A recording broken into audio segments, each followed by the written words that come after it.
بہن کے ساتھ کیا ہوگا، میری بہن کے ساتھ کیا ہوگا۔ ایسا دور میں نہیں سمجھتا اس خطے میں، دنیا میں 500 سال میں کبھی آیا ہے کہ لوگوں کے گھروں میں گھس کر جس قسم کا تشدد ہم نے ابھی سنا یہاں ہوا ہے، یہ چنگیز خان کے دور میں بھی نہیں میرا خیال ہوا ہوگا۔ اتنی عزت وہ بھی رکھتے تھے چار دیواری کی۔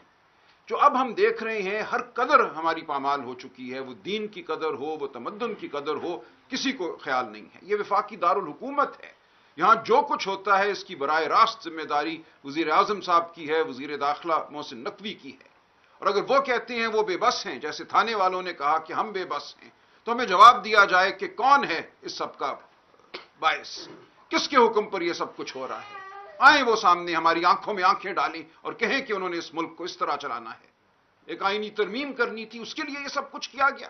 اس طرح آئینی ترمیم ہوتی ہے، اس طرح قوم کے ضمیر پر حملہ کیا جاتا ہے، اس طرح غیرتوں کو للکارا جاتا ہے۔ یہ ہے ہمارے سامنے اس وقت صورتحال۔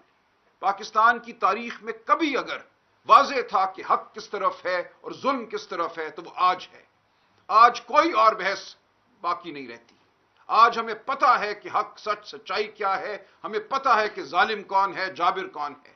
اس قوم کو اب فیصلہ کرنا ہے کہ اس نے چونٹیوں کی طرح رینگنا ہے، محکوم رہنا ہے، اپنے گھروں کو غیر محفوظ رکھنا ہے، یا اس نے آواز بلند کرنی ہے سچ کے لیے، شرافت کے لیے۔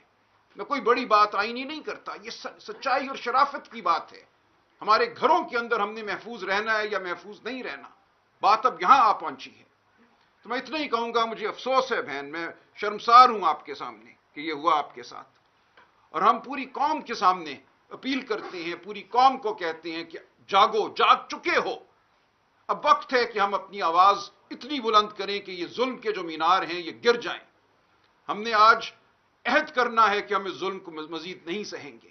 ہم نکلیں گے، ہر گلی کوچے میں، ہر قریے میں ہم باہر نکلیں گے اس ظلم کے خلاف۔ میں آپ کو یقین